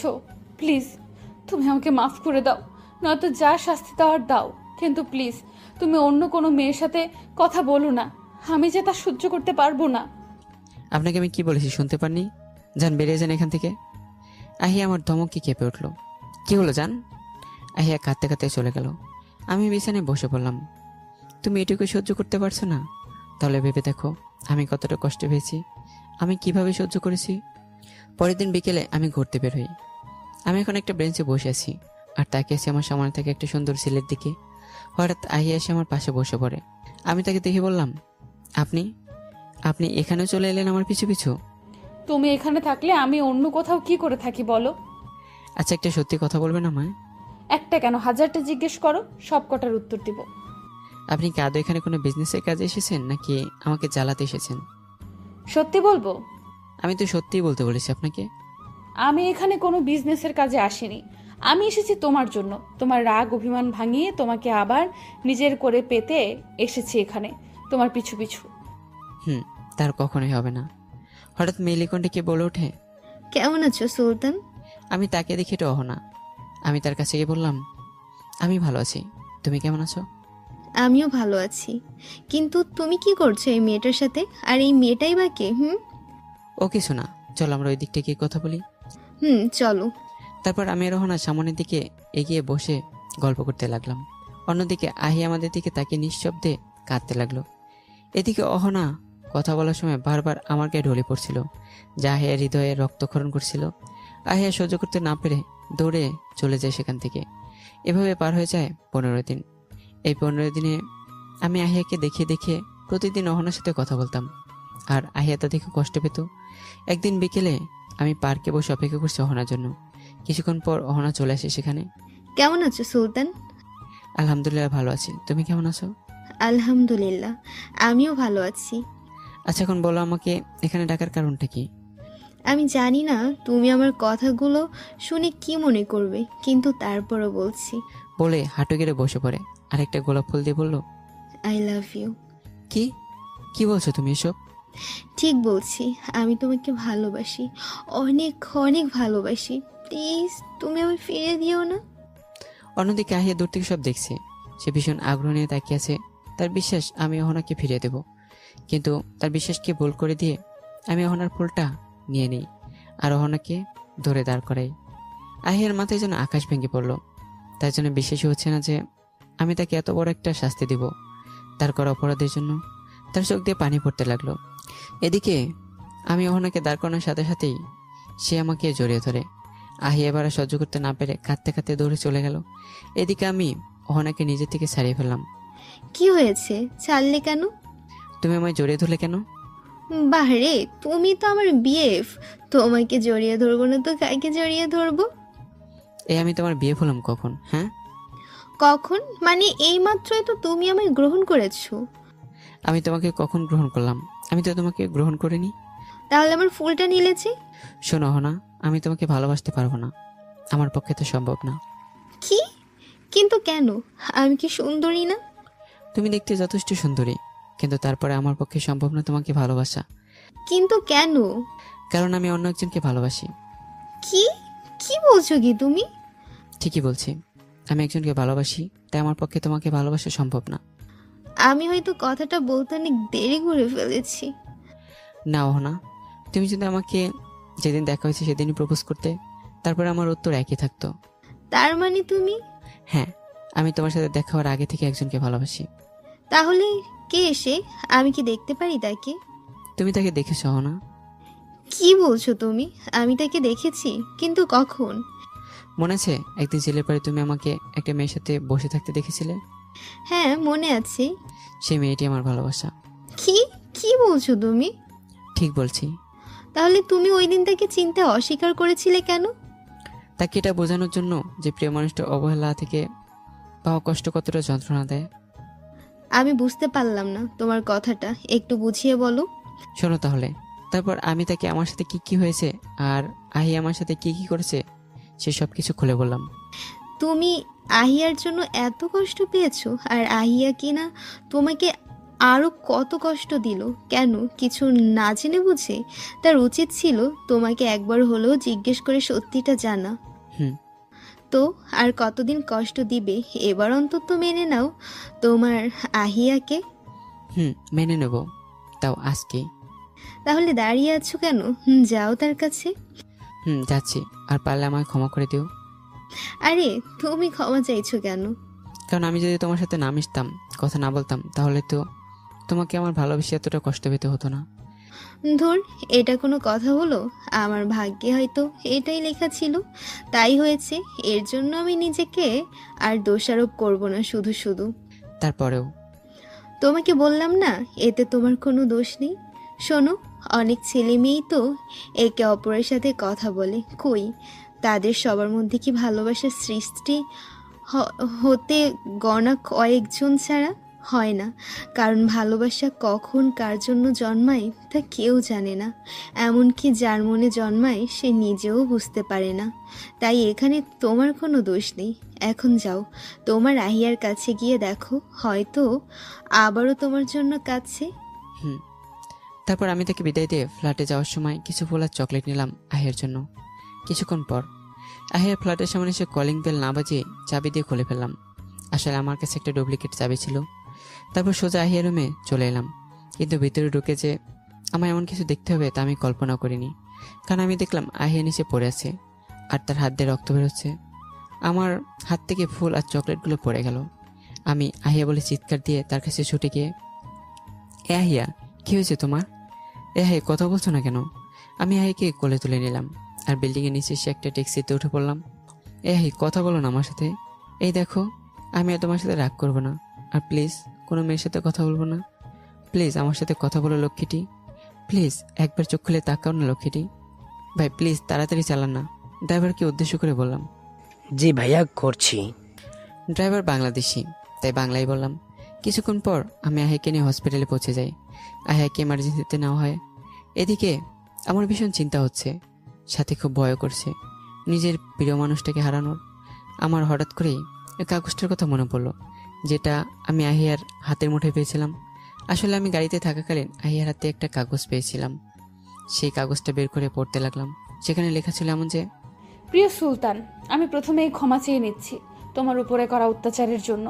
এবার অন্তত ক্ষমা করে দিও, না হলে যে মরেও শান্তি পাবো না। আচ্ছা সুলতান, আমি কি এতই বড় অপরাধ করেছি যে আমাকে তার জন্য এত বড় শাস্তি দিলে ওই অহনার প্রপোজাল গ্রহণ করে? জানো সুলতান, তুমি যখন অহনার প্রপোজাল গ্রহণ করলে তখন কতটা কষ্ট পেয়েছি আমি। আমার বিশ্বাস ছিল তুমি অহনার প্রপোজাল কিছুতেই গ্রহণ করবে না, কারণ তুমি আমায় ভালোবাসো, শুধু একটু রেগে আছো আমার উপরে। কিন্তু না, তুমি আমার বিশ্বাসকে ভুল প্রমাণিত করে দিয়ে অহনার প্রপোজাল গ্রহণ করলে। তুমি যখন ওর প্রপোজাল গ্রহণ করলে তখন যেন আমার পুরো দুনিয়াটাই ওলট পালট হয়ে যায়। তুমি যখন তাকে বুকে টেনে নিলে তখন যেন আমার নিঃশ্বাসটাই বন্ধ হয়ে যাচ্ছিল, বেঁচে থাকার ইচ্ছেটাই চলে যায়। বেঁচে থাকতে তো তোমাকে আর অন্য কারো হতে দেখতে পারবো না, তাই চলে যাচ্ছে অনেক দূরে। যেখানে আমার থাকার কথা সেখানে অন্য কেউ জায়গা করে নিয়েছে, তা যে আমি সহ্য করতে পারবো না, তাই চলে যাচ্ছি না ফেরার দেশে। সবশেষে শুধু একটা কথাই বলবো, ভালোবাসি, খুব খুব ভালোবাসি তোমায়। ভালো থেকো আর নিজের খেয়াল রেখো। এতে তোমার অপরাধী অহনা। আমি চিঠিটা বুকে ধরে কাঁদতে লাগলাম। না আহিয়া, আমি যে শুধুই তোমার, আমি যে একমাত্র তোমাকেই ভালোবাসি। তুমি আর কেন কিছুক্ষণ অপেক্ষা করলে না সেখানে? তাহলে যে তুমি তোমার ভুল বুঝতে পারতে, আর এমন ভুল পদক্ষেপ নিতেও হতো না তোমার। হঠাৎ অপারেশন থিয়েটার থেকে ডক্টর বেরিয়ে এলো। আমি তাড়াতাড়ি তার কাছে গিয়ে বললাম, ডক্টর, ও কেমন আছে? ও ঠিক আছে তো? আসলে পেশেন্ট কি হলো, থেমে গেলেন কেন? বলুন, আমার আহিয়া ঠিক আছে তো? পেশেন্ট এখন সম্পূর্ণ বিপদমুক্ত। আমি ওর কাছে যেতে পারি? যেতে পারেন। আমি আহিয়ার কাছে গিয়ে তার পাশে বসে পড়লাম। পাগলিটা কত আরামে শুয়ে আছে, অথচ এদিকে তার জন্য আমার জানটাই বেরিয়ে যাচ্ছিল। আহিয়া আস্তে আস্তে চোখ মেলে তাকালো, আর তার সামনে আমাকে দেখে সে অবাক হয়ে যায়। সে বলল, সুলতান, তুমিও এখানে? তাহলে কি তুমিও মরে গেছো? পাগলি, আমি মরিনি, তুমি বেঁচে আছো। এবার আহিয়া ফুপিয়ে কেঁদে উঠল। এ পাগলি, কি হয়েছে? তুমি কাঁদছো কেন? তুমি আমায় কেন বাঁচালে? আমি বাঁচতে চাই না। আর আমার কথাটা তো শোনো। না, আমি তোমার কোনো কথা শুনবো না। বেঁচে থাকলে তোমাকে অন্য কারো হতে দেখতে হবে, তা আমি সহ্য করতে পারবো না। প্লিজ তুমি আমায় মেরে ফেলো, আমি বাঁচতে চাই না। প্লিজ আমায় মেরে ফেলো। আহিয়া আমার কোনো কথাই শুনছে না, বারবার মরে যেতে পাগলামি করছে। আমি আর কোনো উপায় না পেয়ে আহিয়ার ঠোঁট দুটো নিজের আয়ত্তে নিয়ে নেই। আহিয়া পুরো ফ্রিজ হয়ে যায়, সে যেন অনেক বড়সড় একটা শক খেল। কিছুক্ষণ পর আমি আহিয়াকে ছেড়ে দেই আর বললাম, এইবার পাগলামি থেমেছে দেখছি আমার পাগলিটার। তুমি আমায় কিস করলে কেন? তোমাকে না করলে কাকে করবো? কেন? তোমার ওই অহনা কি করবে? তোর আমি কেন ওকে কিস করতে যাব? আমি তো তোমাকেই করব। কেন আমাকে কেন করবে? কারণ আমি আমার এই পাগলিটাকে অনেক ভালোবাসি, তাই। আহিয়ার নাক টেনে দিয়ে বললাম। মিথ্যে, তুমি আমায় না ওই অহনাকে ভালোবাসো। কে বলেছে তোমাকে যে আমি অহনাকে ভালোবাসি? আমি নিজের চোখে দেখেছি তুমি অহনার প্রপোজাল গ্রহণ করেছো। সেটা তো আমার ভুল ধারণা। তুমি যদি সেখানে আর কিছুক্ষণ থাকতে তাহলে বুঝতে পারতে আমি ওকে গ্রহণ করিনি। মানে? তারপর আমি আহিয়াকে আমার আর রহনার মধ্যে ঘটে যাওয়া সব কথা বললাম। সে শুনে কেঁদে দিল। এই পাগলে, এখন আবার কাঁদছো কোন দুঃখে? এটা কোনো দুঃখের কান্না নয়, এটা তো খুশির কান্না। ও কি? তুমি তাহলে এতদিন ধরে অহনার সাথে কথা বলতে কেন? তোমাকে কষ্ট দেওয়ার জন্য। আমাকে কষ্ট দেওয়ার জন্য? আমি চেয়েছি যেন তুমি বুঝতে পারো যে প্রিয় মানুষের থেকে পাওয়া অবহেলা, অপমান, কষ্ট কতটা যন্ত্রণাদায়ক। জানো, তুমি যখন আমাকে দেখে দেখে অন্য ছেলেদের সাথে কথা বলতে, তখন কতটা কষ্ট হতো আমার। আমি তোমার শত অত্যাচারেও তেমন কষ্ট পাইনি, কিন্তু তুমি যখন আমাকে দেখে দেখে অন্য ছেলেদের সাথে কথা বলতে, তখন সবচেয়ে বেশি কষ্ট পেয়েছি। তাই আমি তোমাকে বোঝাতে চেয়েছি যে প্রিয় মানুষটা যখন অন্য কারোর সাথে কথা বলে, আড্ডা দেয়, তখন কতটা কষ্ট হয়, কতটা যন্ত্রণা হয় হৃদয়ে। সেজন্য আমি অহনার সাথে কথা বলতাম। আমায় ক্ষমা করে দাও, আমি তোমাকে ভুল বুঝে অনেক কষ্ট দিয়েছি। ক্ষমা তো অনেক আগে করে দিয়েছি পাগলি। সত্যি তো? সত্যি। যদি সত্যি হয় তাহলে ওটা দাও। মানে কি দেব? ওই যে কিছুক্ষণ আগে যেটা দিয়ে দিলে সেটা। তখন আবার কি দিয়েছি? আরে আমার কান্না যেটা দিয়ে বন্ধ করেছিলে সেটা দিতে বলছি। তুমি কি বলছো? কিছুই তো বুঝতে পারছি না। আমি আবার কি দিয়ে তোমার কান্না বন্ধ করেছি? বোঝো না, বোঝার ভান করলাম। কুত্তা, বিলাই, ছাগল, আমি জানি তুই সব বুঝো না, বোঝার ভান করছিস। থুর, আমিও বা কেন তোর কাছে চাইছি? নিজে নিয়ে নিলেই তো পারি। অ্যাটলিস্ট তুই তো আমারই। মানে? এখনো মানে মানে করছিস তাই না? দাঁড়া, দেখাচ্ছি মজা। বলে আমার মাথাটা পিছন দিক দিয়ে ধরে তার মুখের কাছে নিয়ে আমার ঠোঁটজোড়া নিজের দখলে নিয়ে নেয়। 5 মিনিট পর ছেড়ে দিল। আর দুজনে হাঁপাতে লাগলাম। আমি হাঁপাতে হাঁপাতে বললাম, এই তখন না কিস করেছি, তাহলে এখন আবার কেন করলে? তখন করে তো নিজেই স্বাদ নিয়েছো, আমি কি নিতে পেরেছি নাকি? তাই এখন আমি করলাম। আর তাছাড়া একটা দিয়ে কি মন ভরে নাকি? তাই তো আমি ঠিক করেছি বিয়ের পর প্রতিদিন 50টা করে কিস করব তোমাকে। আর প্রতিটা কিস হবে কমপক্ষে 5 মিনিট করে। কি? হায় হায়, মাইয়া কয় কি দিনে 50টা, তারপর 5 মিনিট করে?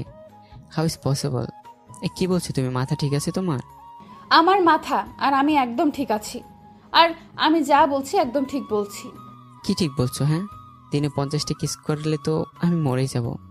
চুপ কুত্তা, একদম বাজে কথা বলবি না। আচ্ছা আচ্ছা, রাগ করো না, কিন্তু তুমি নিজেই বলো, এতবার কেউ কাউকে কিস করতে পারে? আরে পারবে পারবে, আর না পারলে তখন দেখা যাবে। কিন্তু এতবার কিস করতে চাইছো কেন? তোমাকে কিস করতে অনেক মজা পাই। তোমার ঠোঁটগুলো অনেক মিষ্টি তো, তাই। কি বলছো তুমি? কারো ঠোঁট কি করে মিষ্টি হতে পারে? প্রিয় মানুষটার সব ছোঁয়াই অনেক ভালো লাগে, তাহলে তার ঠোঁটের ছোঁয়া কেন মজা লাগবে না? আমি মুচকি এসে বললাম, তাই নাকি? তাই। তারপর ডক্টরের সাথে কথা বলে আহিয়াকে নিয়ে ফ্ল্যাটে চলে এলাম। তুমি এখন রেস্ট নাও, আমি আসি। কোথায় যাবে তুমি? কোথায় আবার? আমার ফ্ল্যাটে। কেন, তুমি ওখানে কেন যাবে? এখানে থাকো না আমার সাথে। এখানে না হয় ঘুমানোর আগ পর্যন্ত থাকবো, কিন্তু রাতে ঘুমানোর সময় তো আর থাকতে পারবো না, কারণ আমাদের বিয়ে হয়নি। তাতে কি হয়েছে? তারপরেও তুমি আমার কাছেই থাকবে। জি না ম্যাডাম, তা হচ্ছে না।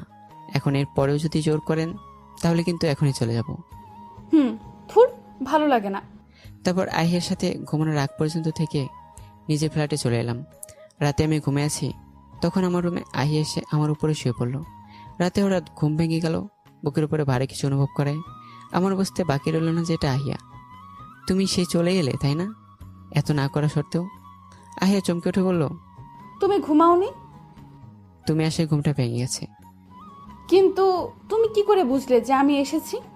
কারণ এই চুন্নিটা ছাড়া আর কোন চুন্নি আছে যে আমার কাছে সময় জড়িয়ে ধরবে? ও, আমায় চূর্ণি বললে কেন? কারণ তুমি সবসময় চোরের মতো লুকিয়ে লুকিয়ে আসো আমার কাছে, তাই। ও, কিন্তু তুমি আমার কথা শুনলে না কেন? কে বলেছে তোমার কথা শুনিনি? আমি তো তোমার কথা শুনেছি। তা কিভাবে শুনলে শুনি? শোনো, তুমি বলেছিলে তুমি আমার কাছে থাকবে না, কিন্তু এটা তো বলনি যে তোমার কাছে আমি থাকতে পারবো না, তাই আমি তোমার কাছেই চলে এসেছি। বাবা, কি শয়তানি মেয়ে রে তুমি। তোমার জন্য শয়তান্নি হলেও ক্ষতি কি? পাগলি একটা। শুধু তোমারই পাগলি। তারপর আহিয়াকে জড়িয়ে ধরে ঘুমিয়ে পড়লাম। পরের দিন রাতে আহিয়া আমার বুকের উপরে শুয়ে আছে। আহিয়া মাথা তুলে আমার দিকে তাকিয়ে আছে। কি হলো, এভাবে তাকিয়েছো কেন আহি?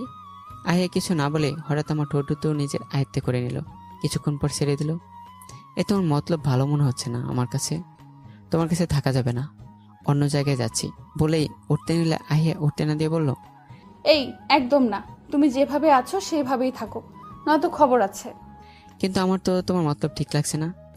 কি করব বলো, 1.5 বছর ধরে তোমার থেকে দূরে থেকেছি, আর এখন তোমাকে কাছে পেয়েও কাছে পাচ্ছি না। তোমাকে কাছে পেতে ভীষণ ইচ্ছে করছে। আচ্ছা, যদি তাই হয় তাহলে চলো আমরা কালই দেশে ফিরে যাই, তারপর বিয়ে করে নেব দুজনে। কিন্তু আমার তো এই দেশেই হানিমুন করার ইচ্ছা আছে। তাতে কি হয়েছে, বিয়ের পর না হয় আবার এখানে চলে আসবো আমরা। আচ্ছা ঠিক আছে, এখন তাহলে ঘুমাও। তারপর দুজনে ঘুমিয়ে পড়লাম। পরের দিন বিকেলে। এই হলো তোমার রেডি হওয়া? হয়েছে, চলো যাওয়া যাক। বিল্ডিং এর নিচে এসে একটা ট্যাক্সিতে উঠে পড়লাম দুজনে।